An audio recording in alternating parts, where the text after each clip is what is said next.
Et si votre sentiment d'épuisement spirituel, cette frustration persistante face à une vie chrétienne qui semble vide de substance, n'était pas simplement une fatigue psychologique, mais un symptôme alarmant d'un problème théologique bien plus profond, une incrédulité masquée sous le voile de la religiosité. Et si le vide que vous ressentez au fond de l'âme, loin d'être un signal de votre faiblesse personnelle, était en réalité l'écho d'une foi mal comprise, d'un évangile déformé, d'une spiritualité diluée qui a perdu sa puissance et sa sainteté. Charles Spurgeon, le prince des prédicateurs, diagnostique sans ambages cette condition spirituelle. Une grande partie de ce qui est étiqueté « foi » dans nos assemblées modernes n'est rien d'autre qu'une illusion, une contrefaçon pâle de la vérité divine. Vous avez peut-être fréquenté des églises pendant des années, assisté à d'innombrables cultes, écouté des sermons, participé à des groupes de louanges, peut-être même servi avec zèle dans divers ministères. Pourtant, au fond de vous, une question lancinante persiste. Où est la transformation promise? Où est cette paix qui surpasse toute intelligence? Où est la puissance de Dieu qui change les vies, qui déracine le péché et qui magnifie Christ au-dessus de tout? Cette douleur cachée, cette désillusion silencieuse n'est pas un signe de votre échec, mais peut-être le murmure de l'Esprit Saint dans votre âme, vous poussant à discerner la différence entre l'apparence de la foi et sa réalité radicale. L'ennemi commun que nous affrontons aujourd'hui n'est pas toujours l'athéisme déclaré ou la persécution ouverte. Souvent, c'est une forme de foi superficielle, un christianisme de confort, une idolâtrie du moi déguisée en piété. C'est la recherche incessante de bénédictions matérielles, de bien-être personnel, de succès terrestre, qui a éclipsé la quête du Dieu souverain et saint, qui seul est digne d'être adoré. Le trésor du chrétien, enseigne Spurgeon, ne réside pas dans l'accumulation de biens terrestres ou dans une vie sans souffrance, mais dans la richesse impérissable de la communion avec Dieu, dans la foi vivante que l'Esprit Saint produit. Or, cette vérité fondamentale est trop souvent ignorée, diluée, voire activement rejetée par un évangile qui promet tout, sauf la croix et le renoncement. Vous êtes las des réponses faciles, des platitudes spirituelles, des motivations éphémères qui ne durent que le temps d'un culte? Vous en avez assez de l'hypocrisie qui gangrène parfois les communautés, du fossé béant entre ce qui est prêché et ce qui est vécu. Cette frustration est légitime. Elle n'est pas le fruit d'un esprit critique excessif, mais peut-être le symptôme d'une âme qui aspire à la vérité, à la profondeur, à l'authenticité que seul l'évangile authentique peut offrir. La fausse foi, comme nous le verrons, est insidieuse parce qu'elle imite la vraie foi, offrant une simulacre de paix et de réconfort sans exiger le sacrifice. Sans confronter le péché, sans conduire à une véritable sanctification. Elle est un voile qui obscurcit la gloire de Christ et paralyse l'âme dans une complaisance dangereuse. Nous vivons à une époque où le superficiel est devenu la norme, même dans les sphères spirituelles. Le désir de relevance a conduit trop d'églises à diluer le message de l'Évangile, à le rendre plus palatable, plus acceptable pour une culture qui rejette l'autorité, la repentance et le jugement divin. On évite les doctrines qui offensent, on adoucit les vérités qui confrontent, on délaisse la profondeur théologique pour la légèreté de l'émotion. Le résultat, une génération de chrétiens qui connaissent Dieu par ouï-dire, qui ont une foi de surface, qui manquent de l'ancrage nécessaire pour résister aux tempêtes de la vie et aux assauts du doute. Mais la parole de Dieu et la saine doctrine exposée par des géants comme Charles Spurgeon nous rappellent que la foi n'est pas une commodité, ni une thérapie pour nos anxiétés personnelles. Elle est une reddition radicale à la souveraineté d'un Dieu saint, un appel à porter sa croix quotidiennement, à mourir à soi-même pour vivre en Christ. La vraie foi est exigeante, elle est coûteuse, elle est transformatrice. Elle ne promet pas une vie facile, mais une vie abondante en sainteté et en communion avec Dieu, même au milieu des épreuves. La douleur de la superficialité que beaucoup d'entre vous ressentent est un appel au discernement, un signal que Votre âme est assoiffée d'une vérité plus profonde que ce que le monde ou même une certaine forme de christianisme moderne peut lui offrir. Ce n'est pas le confort que Dieu nous promet, mais la sainteté. Ce n'est pas la satisfaction de nos désirs égoïstes, mais la satisfaction de glorifier un Dieu digne de toute louange. Ce n'est pas une absence de lutte, mais une victoire dans la lutte par la puissance de l'Esprit Saint. La fausse foi cherche à apprivoiser Dieu, à le modeler à notre image, à en faire un pourvoyeur de nos plaisirs et un garant de notre bien-être. La vraie foi se soumet à Dieu tel qu'il est, dans toute sa majesté, sa sainteté et sa souveraineté, et se confie en lui-même lorsque le chemin est ardu et les bénédictions invisibles. Ce qui vous tourmente, cette sensation d'un chemin spirituel sans fin ni direction claire, n'est pas le fruit du hasard. C'est l'âme qui clame une substance, un fondement. Le thésauro du chrétien, selon les Écritures et les réformateurs, n'est pas un coffre-fort de promesses matérielles, mais la personne même du Saint-Esprit résidant en nous, nous guidant, nous sanctifiant, nous donnant la force de vivre une vie qui honore Dieu. C'est la richesse de connaître Christ, de marcher dans son chemin, de porter sa ressemblance.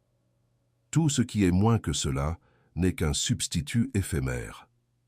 Alors, êtes-vous prêt à examiner votre propre cœur à la lumière implacable de la vérité éternelle? Êtes-vous prêt à laisser la parole de Dieu sonder les profondeurs de votre âme, exposant ce qui est faux et ce qui est vrai? Êtes-vous prêt à confronter la possibilité que ce que vous avez toujours cru être la foi n'est en fait qu'une pâle imitation, une coquille vide sans la puissance vivifiante du Saint-Esprit? Car c'est là que commence la véritable transformation.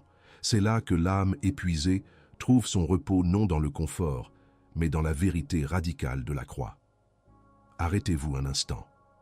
Cette question vous dérange-t-elle? Est-ce que l'idée même que votre foi puisse être superficielle vous irrite, ou bien réveille-t-elle une anxiété latente?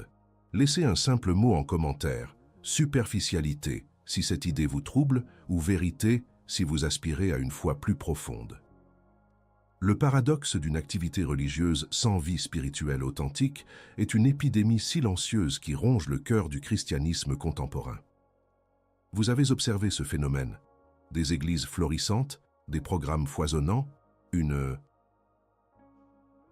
effervescence d'activité, mais au milieu de tout cela, une soif persistante, un sentiment de vide spirituel. Pourquoi tant de chrétiens professants fréquentent-ils les bancs de l'Église pendant des années sans expérimenter une réelle et profonde transformation de leur âme, sans voir leur caractère s'aligner sur celui de Christ? Charles Spurgeon, avec une clarté prophétique, démasque cette illusion. Il affirme que cette frustration n'est pas un accident, mais la conséquence inévitable d'une foi qui n'a pas été ancrée dans la saine doctrine, une foi qui a troqué la substance divine contre le spectacle humain. La dor occulta abordada, cette angoisse d'une foi sans réelle transformation, trouve sa racine dans une compréhension déformée de la dépravation humaine et de la nature de la grâce souveraine. Beaucoup s'approchent de Dieu avec l'idée préconçue que la foi est un simple acte d'adhésion intellectuelle ou une formule magique pour obtenir des bénédictions. On leur enseigne que le but du christianisme est le bien-être personnel, l'épanouissement de soi, la résolution de problèmes. Mais cette approche néglige la sombre réalité de notre condition déchue. L'homme, dans sa dépravation totale, est non seulement incapable de se sauver lui-même, mais il est aussi naturellement enclin à une idolâtrie du cœur, cherchant son propre plaisir et sa propre gloire avant celle de Dieu. L'inimigo comum ici est la foi superficielle, qui refuse de reconnaître l'ampleur du problème du péché. Sans une prise de conscience profonde de notre incapacité radicale et de notre culpabilité devant un Dieu saint, le besoin d'une repentance radicale et d'une sanctification exigeante est minimisé. L'Église moderne, dans sa quête de relevancia, a souvent poli les angles saillants de l'Évangile, rendant le message plus doux, plus acceptable, moins confrontant. Elle a transformé la bonne nouvelle du salut en une bonne nouvelle de l'auto-amélioration. Mais la vérité éternelle, comme L'enseigne Spurgeon est que l'homme n'a pas besoin d'être amélioré. Il a besoin d'être régénéré. Spurgeon, dans ses sermons, ne se lasse jamais de rappeler que la véritable foi est une œuvre de la souveraineté de Dieu, une grâce irrésistible qui opère une transformation radicale de l'intérieur. Cette transformation ne se manifeste pas par de simples changements de comportement superficiels, mais par une mortification du vieil homme et une résurrection à une nouvelle vie en Christ. Le manque de cette transformation réelle n'est pas un signe de faiblesse personnelle, mais une preuve que la graine de la parole n'a peut-être pas trouvé un sol profond et fertile dans le cœur. Le christianisme est stagnant lorsque nous cherchons à remplir nos églises sans chercher à remplir nos âmes de la gloire de Dieu. La frustration d'un christianisme stagnant vient de la dissonance entre la promesse biblique d'une vie abondante et la réalité d'une existence spirituelle anémique. Nous cherchons des solutions humaines à des problèmes divins. Nous essayons de nous motiver, de nous divertir, de nous organiser, alors que ce dont nous avons désespérément besoin, c'est d'une rencontre véritable avec le Dieu vivant et d'une soumission inconditionnelle à sa volonté. La révélation que nous apporte Spurgeon est simple mais profonde. La foi authentique est une affaire du cœur, pas des lèvres. Elle se manifeste par une repentance sincère, une reconnaissance de notre péché et une conversion radicale vers Dieu. Sans cela, toute activité religieuse n'est qu'un théâtre, un palco d'apparence, sans la puissance transformatrice de l'autel. La foi véritable n'est pas une option parmi d'autres pour une vie meilleure. C'est la seule voie vers la réconciliation avec Dieu et la seule source de sanctification durable. Beaucoup d'entre vous ont ressenti cette douleur de la superficialité, cette soif inextinguible d'une profondeur que les sermons modernes semblent incapables d'offrir. C'est parce que la saine doctrine a été mise de côté au profit de la psychologie populaire ou de messages inspirants mais dénués de substance théologique. Mais la saine doctrine n'est pas une collection de faits arides, c'est le trésor du chrétien, la nourriture solide qui nourrit l'âme, la vérité qui libère et la puissance qui transforme. Le véritable trésor impérissable de l'Esprit Saint n'est pas une série de bénédictions visibles, mais la personne même du Saint-Esprit résidant en nous communiquant la vie de Christ. Cette prospérité divine est cachée dans la communion intime avec Dieu, dans une relation forgée par l'obéissance, la soumission et la foi. Ce n'est pas ce que Dieu nous donne, mais ce que Dieu est en nous et à travers nous, qui constitue notre véritable richesse. Lorsque nous cherchons d'abord les bénédictions plutôt que le bénisseur, nous tombons dans l'idolâtrie du cœur. Spurgeon nous confronte à cette vérité incommoda. Notre manque de transformation réelle est le diagnostic d'une foi qui n'a pas embrassé pleinement le Seigneur de la croix. Une foi qui n'est pas prête à renoncer à soi-même, à porter le joug de Christ, à mourir au péché, ne peut jamais expérimenter la plénitude de la vie qu'il offre. La foi superficielle promet le confort sans la discipline, la bénédiction sans la sanctification, la couronne sans la croix. Mais la parole de Dieu nous rappelle que le chemin de la vie est étroit et que la porte est petite. Comprendre la déchéance humaine nous amène à comprendre l'immensité de la grâce. La grâce n'est pas seulement un pardon pour nos péchés, c'est une puissance qui nous transforme et nous permet de vivre une vie de sainteté. Sans une appréciation de cette grâce souveraine, nos efforts religieux ne sont que des tentatives futiles de nous justifier devant Dieu par nos propres œuvres. La révélation que nous cherchons n'est pas un secret mystique, mais la lumière éclatante de la parole de Dieu qui expose la nature de la vraie foi et la futilité de la fausse foi. C'est un appel à cesser de chercher des réponses faciles et à s'engager dans une quête profonde et sérieuse de Dieu lui-même, de sa vérité et de sa souveraineté.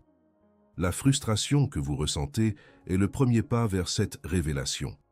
C'est le Saint-Esprit qui vous pousse à abandonner les simulacres et à chercher la substance. La vérité incommoda de Spurgeon est un miroir qui reflète non pas nos efforts religieux, mais l'état de notre cœur. Est-il soumis à la souveraineté de Dieu ou à l'idolâtrie du moi? Est-il affamé de sainteté ou de confort?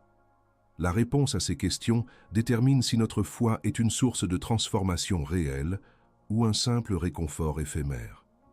Le thésauro du chrétien n'est pas une formule magique, c'est une relation vivante, une dépendance totale envers Christ crucifié et ressuscité. Ignorer la vérité de la foi authentique et s'accrocher à une foi superficielle a des conséquences qui s'étendent bien au-delà de notre confort immédiat, touchant les profondeurs de l'âme et pesant sur le destin éternel. Si la foi superficielle semble offrir une voie plus facile, elle est en réalité un chemin dangereux, minant la sanctification et la communion réelle avec Dieu. Charles Spurgeon n'hésitait pas à sonner l'alarme, avertissant que beaucoup s'illusionnent sur leur état spirituel, marchant vers un jugement certain sous le couvert d'une piété illusoire. La première et la plus poignante conséquence de l'erreur est l'idolâtrie subtile du cœur. Lorsque la quête de bénédiction matérielle ou de bien-être personnel prend le pas sur la recherche du Dieu souverain qui bénit, nous avons érigé des idoles dans nos cœurs. Ce n'est pas l'or ou l'argent qui sont les seules idoles. Le confort, le succès, l'approbation sociale, même une version domestiquée de Dieu qui exauce tous nos désirs, peuvent devenir des objets d'adoration. Cette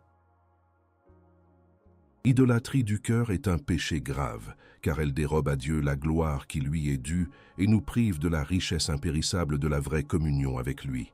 Cette idolâtrie subtile est insidieuse, car elle se drape souvent dans le langage religieux. Nous prions pour des bénédictions, non par amour pour le bénisseur, mais par amour pour les bénéfices. Nous cherchons la main de Dieu, mais pas son visage. Nous désirons ses dons, mais pas le donateur. N'est-ce pas là une forme de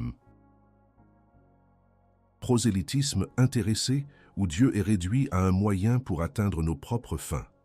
Une telle attitude ne peut mener qu'à une frustration grandissante, car un Dieu asservi à nos désirs n'est pas le Dieu souverain et imprévisible de la Bible. La seconde conséquence est la stagnation spirituelle. Comme nous l'avons abordé, une foi qui ne confronte pas la déchéance humaine et n'embrasse pas la repentance radicale ne peut connaître la transformation réelle. Vous restez captif des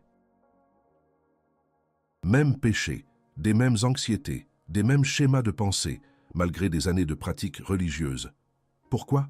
Parce que l'on n'a pas permis à la vérité éternelle de sonder les profondeurs de l'âme et d'extirper les racines amères de l'incrédulité et de l'orgueil.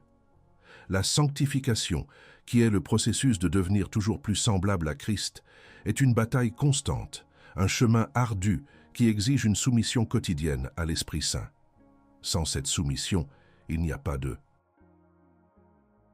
croissance, seulement une illusion de piété. Le christianisme de confort qui prédomine aujourd'hui promet une vie sans croix, une abondance sans sacrifice, une paix sans confrontation du péché. Mais cette promesse est un mensonge. La prospérité que le monde ne comprend pas est un concept radicalement différent. Elle est le paradoxe d'être riche en foi tout en étant potentiellement pauvre aux yeux des hommes. C'est la satisfaction qui vient de connaître Christ, même au milieu de la souffrance et de la privation.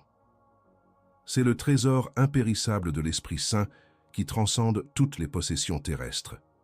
Mais pour ceux qui s'accrochent aux illusions du monde, cette richesse reste invisible, incompréhensible. Posez-vous cette question avec une honnêteté brutale.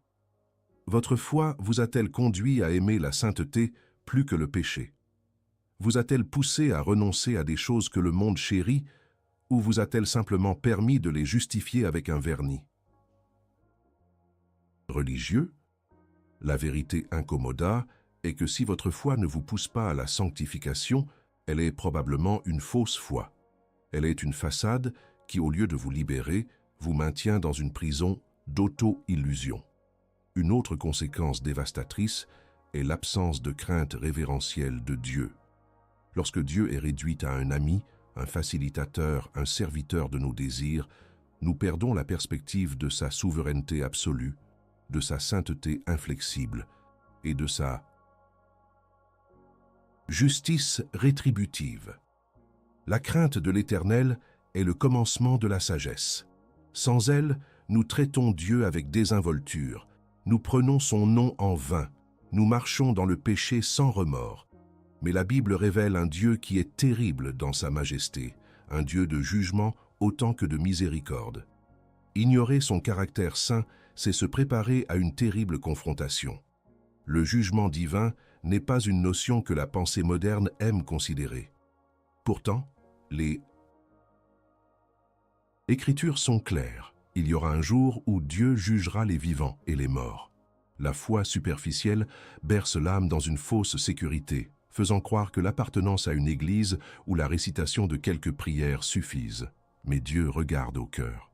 Et si le cœur est plein d'idolâtrie, de superficialité et de non-repentance, quel sera le sort de cette âme? Le jugement n'est pas une menace arbitraire, mais la manifestation de la justice parfaite d'un Dieu saint. La prospérité que le monde ne comprend pas est l'opposé exact de l'évangile du confort. Elle est la richesse de la foi inébranlable en un Dieu souverain, la joie du salut en Christ, la paix qui vient de la soumission totale. Ceux qui la possèdent peuvent faire face à la perte, à la maladie, à la persécution, avec une résilience que le monde ne peut ni donner ni enlever. Leur trésor n'est pas de ce monde. Mais pour atteindre cette profondeur, il faut d'abord renoncer aux illusions de la fausse foi. En fin de compte, la plus grave conséquence de l'erreur est la perte de l'âme. Non pas une perte physique, mais une séparation éternelle d'avec Dieu. L'apparence de la piété ne sauvera personne. Seule une foi vivante, transformée par l'Esprit Saint, purifiée par le sang de Christ et manifestée par l'obéissance et la sainteté, peut assurer notre salut éternel. Face à cette vérité incommoda, comment réagissez-vous? Avez-vous la maturité spirituelle d'admettre vos propres points de superficialité ou d'idolâtrie? Exposez-vous. Écrivez en commentaire sans fioriture un mot qui décrirait la plus grande illusion que vous avez entretenue sur votre foi jusqu'à présent. Confort, bénédiction, apparence, moi. C'est un pas crucial vers la vérité. Admettez-le.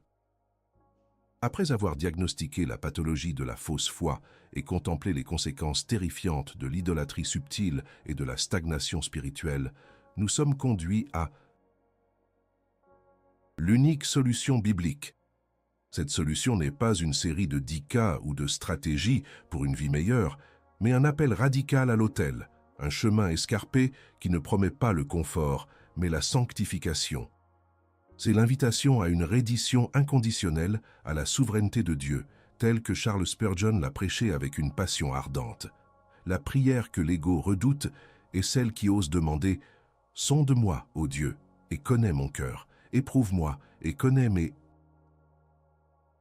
pensées, regarde si je suis sur une mauvaise voie et conduis-moi sur la voie de l'éternité. » Psaume 139, 23, 24. C'est la prière d'un cœur prêt à être exposé, un cœur qui comprend le péril de chérir secrètement le péché, même le plus insaisissable. L'idolâtrie du cœur, l'orgueil, la superficialité sont des ennemis intérieurs que seule la lumière divine peut révéler et déraciner. Cette prière n'est pas une simple formule, c'est un acte de soumission radicale, une invitation au Dieu souverain à opérer une chirurgie spirituelle profonde. Pourquoi l'ego redoute-t-il cette prière? Parce qu'elle menace son autonomie. Elle remet en question la façade de piété que nous avons peut-être construite. Elle demande à Dieu d'exposer nos motivations cachées, nos compromis, nos affections mal placées. Elle nous confronte à notre déchéance humaine et à notre besoin désespéré de la grâce transformatrice. Beaucoup de chrétiens évitent cette profondeur d'auto-examen, préférant un évangile qui flatte plutôt qu'il ne confronte, qui apaise plutôt qu'il ne purge. Mais il ne peut y avoir de véritable transformation sans une profonde conviction de péché et un repentir sincère. La solution radicale commence par le repentir. Ce n'est pas un simple regret, mais un changement d'esprit et de direction, une volte-face complète de notre ancien mode de vie centré sur le moi vers une vie centrée sur Christ. Le repentir est douloureux, car il exige que nous renoncions à nos idoles, que nous abandonnions nos péchés chéris, que nous reconnaissions notre tort devant un Dieu saint. Sans se repentir, toute tentative de sanctification est futile. Le repentir est la porte étroite par laquelle nous entrons dans la vraie foi. Ensuite vient la soumission inconditionnelle à la parole. La Bible n'est pas un livre de dictats spirituels, mais la vérité éternelle et inébranlable de Dieu. Elle est notre carte routière, notre autorité suprême, la voix de Dieu qui nous guide, nous corrige et nous instruit. Le christianisme de confort a dilué l'autorité de la parole, la rendant secondaire à l'expérience personnelle ou aux opinions humaines. Mais pour Spurgeon, la Bible était le trésor inépuisable de la sagesse divine, le fondement sur lequel toute foi authentique doit être bâtie.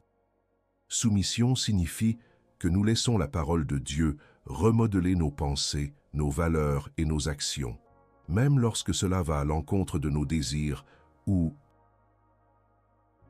des attentes de la culture.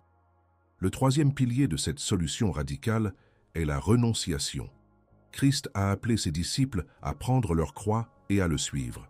La croix n'est pas un ornement, c'est un instrument de mort. Renoncer à soi-même signifie mourir à notre ego, à nos ambitions égocentriques, à notre quête incessante de confort et de sécurité terrestre. Cela signifie placer Christ au centre absolu de notre existence, le glorifier dans tout ce que nous faisons. C'est le chemin de la sanctification, un chemin qui mène à la vie abondante, non pas en possession matérielle, mais en richesse spirituelle. C'est là que réside la révélation du véritable trésor que Charles Spurgeon a découvert. Il a compris que la richesse de l'âme ne se trouve pas dans l'absence de problèmes, mais dans une communion profonde et inébranlable avec Dieu. Cette prospérité divine est invisible aux yeux du monde, mais elle est le plus grand bien qu'un être humain puisse posséder.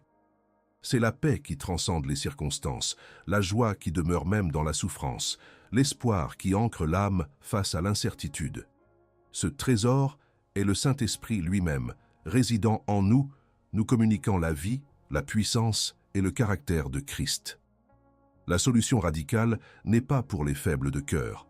Elle est pour ceux qui sont fatigués des simulacres, qui aspirent à une profondeur et à une authenticité que le christianisme superficiel ne peut offrir.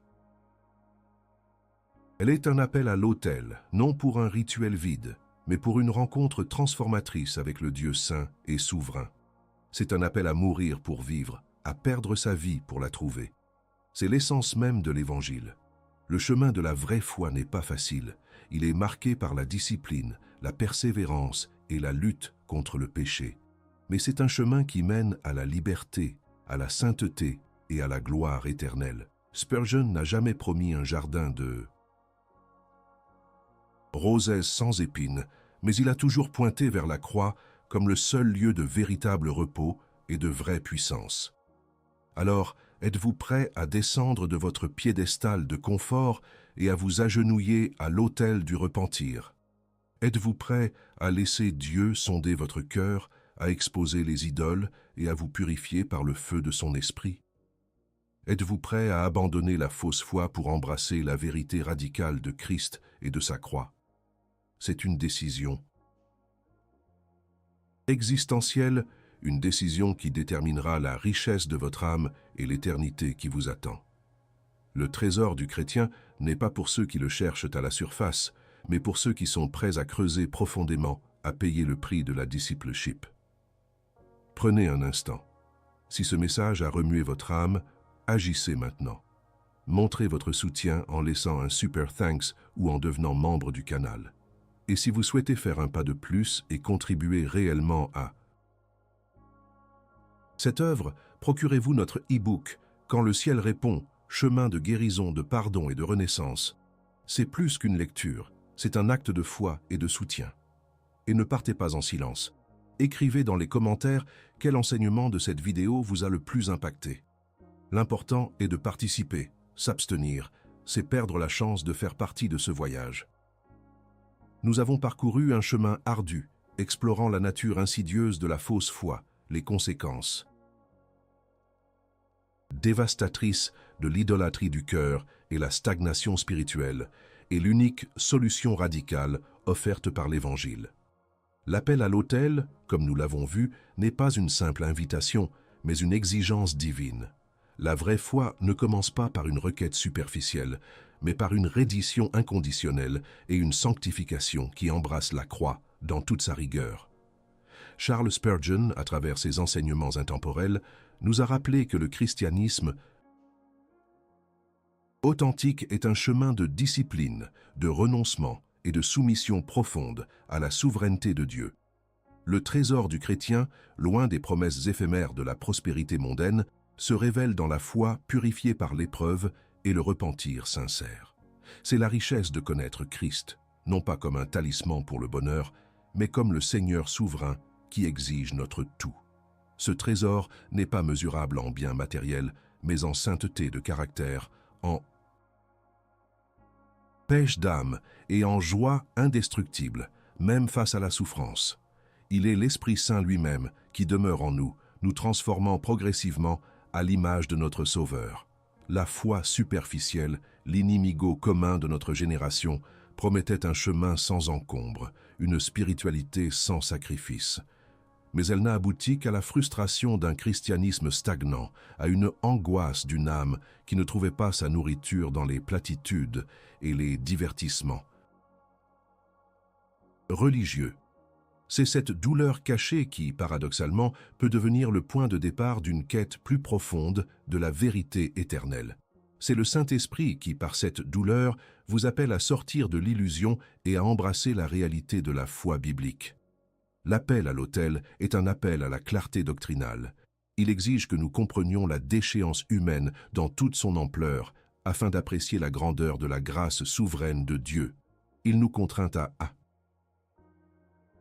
reconnaître la sainteté inflexible de Dieu et la réalité de son jugement, ce qui nous pousse à un repentir authentique et à une sanctification sérieuse. Il nous invite à renoncer à l'idolâtrie du cœur et à placer Dieu seul sur le trône de notre vie. Ce n'est qu'en embrassant ces vérités radicales que nous pouvons espérer échapper au danger de la fausse foi et entrer dans la plénitude de la vie en Christ. La transformation réelle que beaucoup d'entre vous désirent ardemment n'est pas un événement ponctuel, mais un processus continu de sanctification. Cela exige une discipline spirituelle, une immersion constante dans la parole de Dieu, une prière fervente et une dépendance totale à l'Esprit Saint. C'est un chemin où nous apprenons à mourir au moi quotidiennement, à crucifier la chair avec ses passions et ses désirs. Ce n'est pas un chemin facile, mais c'est le seul chemin qui mène à la vraie liberté et à la véritable ressemblance à Christ. Spurgeon n'a jamais flatté son auditoire.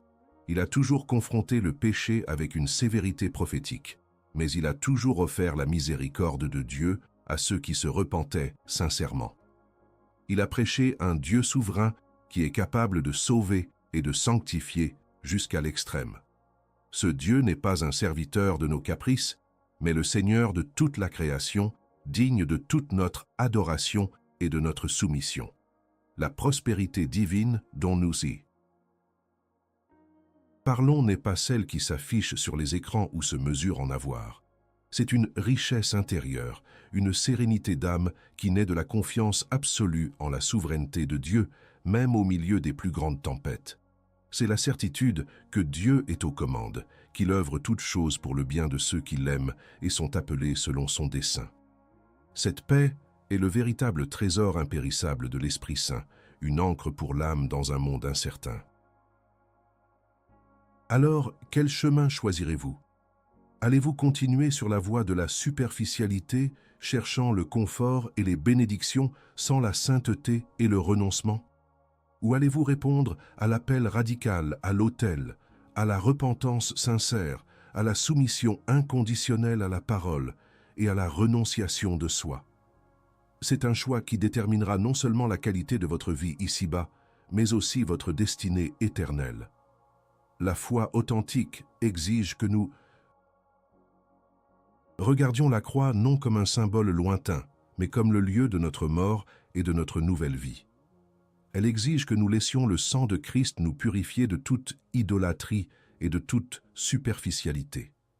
Elle exige que nous embrassions la discipline et le coût du discipulat, sachant que la récompense est incomparablement plus grande. Le message de Spurgeon est un marteau pour l'orgueil et un baume pour l'âme repentante. Il démolit les illusions et offre la vérité qui libère. C'est un message d'espoir, non pas d'espoir facile, mais d'un espoir fondé sur la fidélité et la puissance d'un Dieu souverain qui est capable de sauver et de sanctifier ceux qui s'approchent de lui par Christ. L'héritage de Spurgeon est une invitation perpétuelle à une foi profonde, à une piété robuste et à une adoration sincère du Dieu 3 fois saint. Puisse cette confrontation vous pousser à une introspection profonde et à une décision résolue. Que le Saint-Esprit vous donne le courage d'abandonner toute fausse foi et d'embrasser la vérité qui transformera votre âme et glorifiera Dieu dans votre vie. C'est le chemin de la vie, le chemin de la sainteté, le chemin du véritable trésor du chrétien. Nous voici donc à la croisée des chemins, chers amis. Le miroir de la vérité éternelle a été levé devant nous, reflétant sans pitié la prévalence de la fausse foi et la profondeur de notre propre déchéance humaine. Charles Spurgeon nous a conduits à travers les méandres de l'idolâtrie subtile, exposant la futilité d'une activité religieuse sans vie spirituelle authentique. Il nous a mis en garde contre les dangers d'une foi superficielle qui promet le confort sans exiger la sanctification et les conséquences éternelles d'une vie qui ignore la souveraineté de Dieu et la réalité de son jugement. La question n'est plus « la fausse foi est-elle plus répandue que vous ne l'imaginez ?» La question est désormais « ma foi est-elle authentique ou est-ce une de ces contrefaçons que Spurgeon dénonçait avec tant de ferveur ?» Le vide que vous avez peut-être ressenti, la frustration d'un christianisme stagnant, n'est pas un signe d'échec, mais une opportunité. C'est l'Esprit Saint qui, par cette douleur, vous appelle à une profondeur que le monde ne peut ni offrir ni comprendre. Le chemin radical que nous avons tracé ensemble est le seul qui mène à la véritable transformation. C'est le chemin du repentir sincère, de la soumission inconditionnelle à la parole de Dieu et du renoncement à soi-même. Ce n'est pas un chemin facile. Il est jalonné de sacrifices, de discipline et de lutte contre le péché et les tentations du monde. Mais c'est le seul chemin qui mène à la liberté, à la sainteté et à la communion réelle avec le Dieu vivant. Le trésor du chrétien n'est pas une formule magique pour une vie sans problème. C'est la richesse impérissable de la foi en Christ, la joie de sa présence, la paix qui surpasse toute compréhension et la puissance de l'Esprit Saint qui opère en nous. C'est la prospérité divine que le monde ne comprend pas, car elle est invisible et ne peut être achetée. Elle est donnée gratuitement à ceux qui s'humilient, se repentent et placent leur confiance totale en Dieu. Alors, ne restez pas dans la superficialité. Ne vous contentez pas d'une foi tiède, d'un christianisme de confort qui n'exige rien. L'éternité est en jeu. Votre âme est en jeu. Répondez à l'appel de Dieu avec un cœur humble et contrit. Laissez la vérité de Spurgeon être un catalyseur pour une révolution spirituelle dans votre vie. Que ce ne soit pas seulement une écoute, mais une décision. Une décision de poursuivre Christ avec tout votre cœur, toute votre âme, toute votre pensée et toute votre force. Que le Seigneur vous donne le courage d'examiner votre cœur, d'abandonner toute fausse foi et d'embrasser la vérité qui sanctifie et libère. C'est le souhait de la voix du Despertar inévitable pour chacun de vous. Dieu vous appelle à la profondeur, à l'authenticité, à une foi qui le glorifie véritablement. Que votre vie soit un témoignage vivant de la souveraineté et de la grâce de Dieu. Par un instant, si ce message a résonné au plus profond de votre être, s'il a éveillé une vérité que vous sentiez déjà ou a exposé, une illusion que vous chérissiez, alors il est temps d'agir. La foi n'est pas une simple écoute passive, mais une réponse active et inconditionnelle. Montrez votre engagement envers cette vérité éternelle et ce travail de discernement.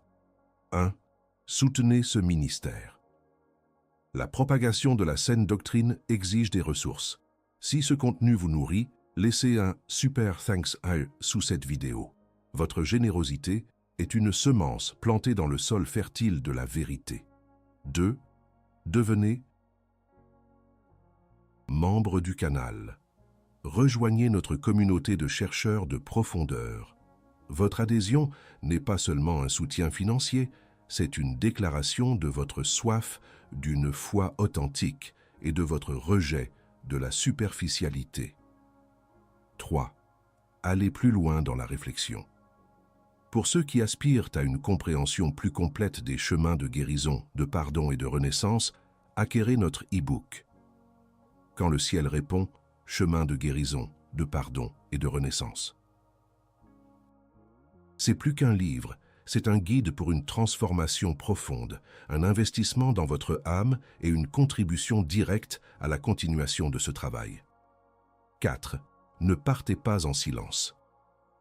L'inaction est une forme de superficialité. Quel enseignement, quelle phrase, quelle vérité incommoda de cette vidéo vous a le plus frappé? Laissez-le en commentaire. Un mot, une phrase, une pensée. Votre participation est essentielle. C'est un acte de soumission et de transparence. Omettre de réagir, c'est manquer l'opportunité de s'ancrer davantage dans la vérité. N'ignorez pas cet appel. Votre âme aspire à la profondeur, à l'authenticité. Ne la privez pas de la nourriture solide de la saine doctrine. Agissez maintenant. Votre foi en sera transformée et Dieu sera glorifié. C'est le chemin du trésor du chrétien, le chemin de la vie.